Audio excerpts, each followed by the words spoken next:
बेंगलुरु के चिन्ना स्वामी स्टेडियम के बाहर जो भगदड़ हुई उसमें तकरीबन 11 लोगों की मौत होगी। उस पर सियासत जारी है और कहा जा रहा है कि आरसीबी मैनेजमेंट और जो कर्नाटक क्रिकेट एसोसिएशन है और जो नेता है वहाँ पे उनके बीच में आरोप प्रत्यारोप का जो दौर है, सिलसिला है, वो जारी है।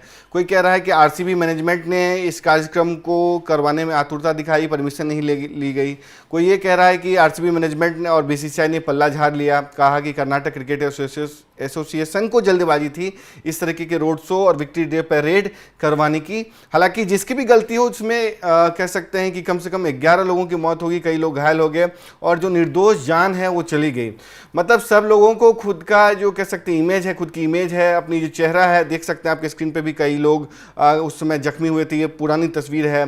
लेकिन जो अब बातें या जो सवाल कोच गंभीर जो टीम इंडिया के कोच हैं उन्होंने उठाए हैं और जो कह सकते तकरीबन 2-3 बार आईपीएल ट्रॉफी उठाने के कह सकते हैं कि रहे हैं, केकेआर टीम का हिस्सा रहे हैं, उनके नेतृत्व में ट्रॉफी जीती है केकेआर। तो उन्होंने एक तरीके से रोड शो की प्रासंगिकता और करवाने के जो मेथड है उस पर सवाल उठाया। बीते दिनों प्रेस कॉन्फ्रेंस हुआ था, हालांकि ये खबर पुरानी होगी, लेकिन जो सवाल उन्होंने उठाया है उस पर अब बवाल मचा हुआ है। कहा यह जा रहा है कि गौतम गंभीर ने एक तरीके से जो राजनीति है उसमें अपना बयान एक तरीके से दे दिया है। कई लोग उसकी तारीफ भी कर रहे हैं, कुछ लोग कह रहे हैं कि बयान नहीं देना चाहिए था। देखिए बात यह है गौतम गंभीर ने क्या कहा, अगर हम आपको बताएं। गौतम गंभीर ने प्रेस कॉन्फ्रेंस के दौरान कहा कि कल जो कुछ हुआ वह बेहद दुखद है। मेरा दिल उन परिवारों के साथ है जिन्होंने अपने प्रियजनों को खो दिया। मैं आशा करता हूं कि भविष्य में ऐसा कुछ दोबारा ना हो, क्योंकि हम सब जिम्मेदार नागरिक हैं और हमें इसका ध्यान रखना चाहिए। यदि हम रोड शो करने के लिए तैयार नहीं हैं तो हमें ये नहीं करना चाहिए था। बात इतनी सीधी है। मुझे पता है कि फैंस उत्साहित होते हैं, हम सब होते हैं, लेकिन जो कल हुआ उसकी कोई भरपाई नहीं हो सकती। जब मैं खिलाड़ी था तब भी रोड शो में विश्वास नहीं रखता था, आज भी नहीं रखता और भविष्य में भी नहीं रखूंगा। जितना महत्वपूर्ण है जश्न, उतना ही महत्वपूर्ण है लोगों की जान, और किसी की जान या इंसान की जान सबसे महत्वपूर्ण है। अगर हम भीड़ को सही ढंग से संभाल नहीं सकते तो बेहतर हो हम ऐसा जश्न ना करें।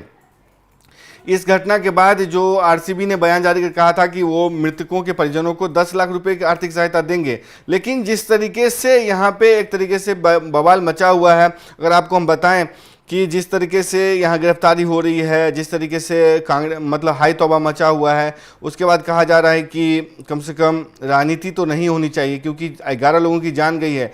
लेकिन जो सवाल कह सकते हैं कि उठाए हैं आपको गौतम गंभीर ने, वो अपने आप में काफ़ी अहम है और इसमें कुछ गिरफ्तारियां भी हुई हैं। जैसे कि मान लीजिए कि शुक्रवार को निखिल सोसाले, किरण कुमार, सुनील मैथ्यू को क्या कह सकते हैं कर्नाटका के जो चीफ मिनिस्टर हैं सिद्धारमैया के आदेश पर उन्होंने गिरफ्तार किया और कह सकते हैं कि 11 लोगों की भगदड़ के मामले में इनकी गिरफ्तारी हुई है। और कहा जा रहा है कि जो ये लोग किसी न किसी हद तक इसमें संबंधित थे। सोसाले, जो आपको बताएं कि निखिल सोसाले है, उसको कई बार विराट कोहली के साथ भी देखा गया, ये आरसीबी मैनेजमेंट के साथ जुड़ा हुआ है और कह सकते हैं कि मार्केटिंग एंड रेवेन्यू का जो कह सकते हैं डिपार्टमेंट है उसको हेड करता है। किरण एंड मैथ्यू जो डीएनए एंटरटेनमेंट नेटवर्क है उसका हिस्सा रहा है, as a senior event manager and vice president के तौर पे कह सकते हैं काम करता है, बिजनेस अफेयर्स भी देखता है। तो कुल मिलाकर के जो गौतम गंभीर ने कही है बात, उसकी भी काफ़ी चर्चा हो रही है। और गौतम गंभीर 2007 टीम के हिस्सा रहे हैं, 2011 वर्ल्ड कप टीम के हिस्सा रहे हैं और उस समय भी उन्होंने कहा कि मतलब टीम इंडिया के दौरे पर रवाना होने से पहले उन्होंने कहा, मैं कभी भी इस बात के समर्थक नहीं रहा कि रोड शो करने चाहिए। जब मैं खेलता था तब भी मैं 2007 T20 वर्ल्ड कप जीतने के बाद यही बात कही थी कि हमें रोड शो नहीं करने चाहिए। मुझे लगता है लोगों की जान इससे ज़्यादा अहम है। मैं आगे भी यही कहता रहूँगा कि भविष्य में हमें इस तरह के रोड शो से बचना चाहिए। यदि करना ही है तो स्टेडियम में बंद वातावरण में करना चाहिए। तो कुल मिलाकर के कोच गंभीर की बातें जो हैं बेहद गंभीर हैं, क्योंकि देखिए जो वहाँ पे मामला हुआ उसमें कई सवाल उठे। क्योंकि गौतम गंभीर ने जो सवाल उठाए हैं वो काफ़ी इसलिए अहम है क्योंकि भारत जैसे देश में जहाँ पे तकरीबन 150 करोड़ की आबादी है, वहाँ पे फैंस बेतादाद हैं और यहाँ पे धर्म के तौर पे क्रिकेट को देखा जाता है और उसमें भी आरसीबी के जो फैंस हैं वो काफ़ी क्रेजी माने जाते हैं। तो मैंने पिछले दिनों ही एक वीडियो में कहा था कि जब आरसीबी का अनबॉक्सिंग इवेंट हुआ था, जिसमें एक कह सकते हैं कि रजत पाटीदार की कैप्टनसी जब सौंपी गई थी, तो उसको लेकर एक कार्यक्रम किया गया था। उसमें फ्री एंट्री दी गई थी एम चिन्नास्वामी स्टेडियम में आरसीबी मैनेजमेंट की तरफ से। उसमें काफ़ी हजारों हजार लोग आए थे और उनका क्रेज देखते बना था, और उस क्राउड को मैनेज करना काफ़ी मुश्किल हो गया था। अभी कुछ दिनों पहले हमने देखा किस तरीके से अल्लू अर्जुन, जो पिछले दिसंबर में अल्लू अर्जुन के कार्यक्रम में किस तरीके से भगदड़ हुई थी और काफ़ी लोगों की जान चली गई थी। वो भी फैंस थे, वो फिल्म के अल्लू अर्जुन के फ़ैन थे, ये कोहली और आरसीबी के फ़ैन थे। दोनों जगह एक ही तरीके से भगदड़ हुई है, और दोनों जगह देख लें ट्रीटमेंट में क्या हाल है।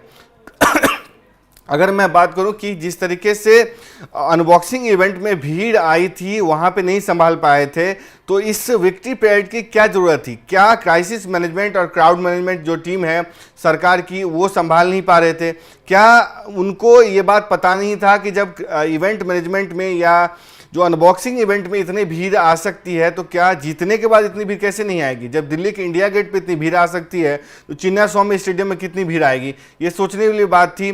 तो गंभीर जो कह रहे हैं, जो कि 2007 के वर्ल्ड कप विजेता टीम के हिस्सा थे, वो जो कह रहे हैं कि भारत तैयार नहीं है अभी रोड शो के लिए। क्यों करना रोड शो और क्या दिखाना है? उन्होंने ये कहा कि 2011 के वर्ल्ड कप में भी ऐसा नहीं हुआ था, 2007 में भी नहीं हुआ था, इस लेवल पर नहीं हुआ। एक फ्रेंचाइज क्रिकेट के लिए इतना जश्न समझ से पड़े हैं। खैर, गंभीर ने जो बातें उठाई हैं उस पर बहस होती रहेगी, लेकिन 11 लोगों की जो जान चली गई है, जिसे भी अपनी फोटो इमेज चमकानी थी, उनकी वजह से 11 लोगों की जो जिंदगी बर्बाद हो गई, परिवार बर्बाद हो गया। कई के एक बेटे थे, कई के परिवार ही नष्ट हो गया। तो अब देखने की बात होगी क्या कुछ कार्रवाई होती, कुछ गिरफ्तारी हो गई हैं, लेकिन क्या इससे जान जो चली गई है वो लौट पाएगी? और क्या गंभीर ने जो बातें कही हैं उससे आप सहमत हैं? गंभीर की बात पे आप क्या कुछ सोचते हैं? अपनी राय स्पोर्ट्स आर कमेंट बॉक्स में जरूर दें। तब तक के लिए देखते रहें स्पोर्ट्स आर। नमस्कार।